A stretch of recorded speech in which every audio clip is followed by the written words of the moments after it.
on the back of my book, you can't really see it here, but on the back of my book, there's a standing stone, and I'm standing next to it. I was just there a couple weeks ago in Scotland, and I was next to the standing stone again. Okay, it's in a little town called Nielsen, where my wife comes from. And so, I said my characters in the book, I have Alexander and Sarah. They're archaeology professors. They teach at Glasgow University. You saw that on the video. And they discover all these ancient clues about a lost kingdom called Apala, and they want to find out more about it. Now, in the first part of the book, it's really fun because they're tracking down clues.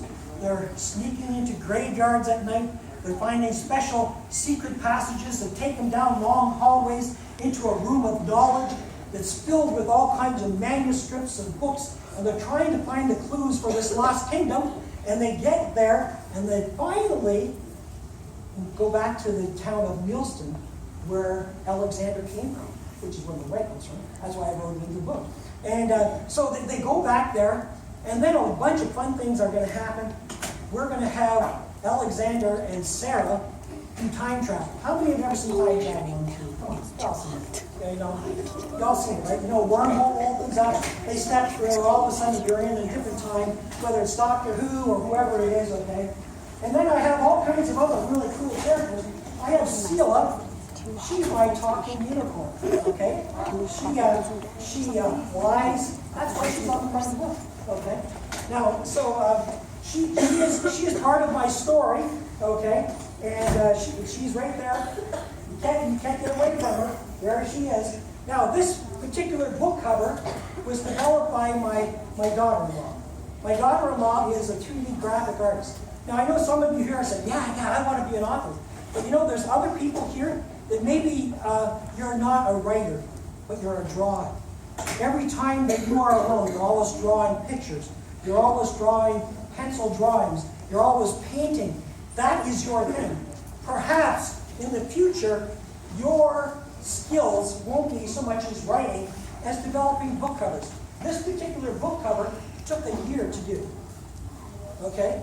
My daughter-in-law is a 3D graphic artist. She was working out of Toronto, and I told her what I wanted, and for over a year she worked on this with her professors at school to give me exactly what I wanted. Now, this cover is not just a nice-looking cover, okay? Now, there's lots of books that you will pick up and start to read, and they will have nothing to do with the cover. You're reading the story and say, what's that got to do with the cover? The cover doesn't even have any, are those the characters? It was just a nice cover, but it wasn't anything important. So, in this particular book, right here, okay, this is the Kingdom of the Medallion. This is the medallion, okay? And in my storyline, the king is wearing this medallion around his neck, which was given to him by the unicorn. And as long as he had this medallion around his neck, here's what would happen. The sword represents there will be no war in the kingdom. The wheat represents they would always have food, along with a little fish that's here at the bottom. The flames behind the unicorn, okay, would mean that they would always have warmth and fire to cook their food. And the Celtic symbols that surround it tell us that the book is actually set in the United Kingdom, Ireland, Scotland, and England, okay? So this is not just a pretty cover.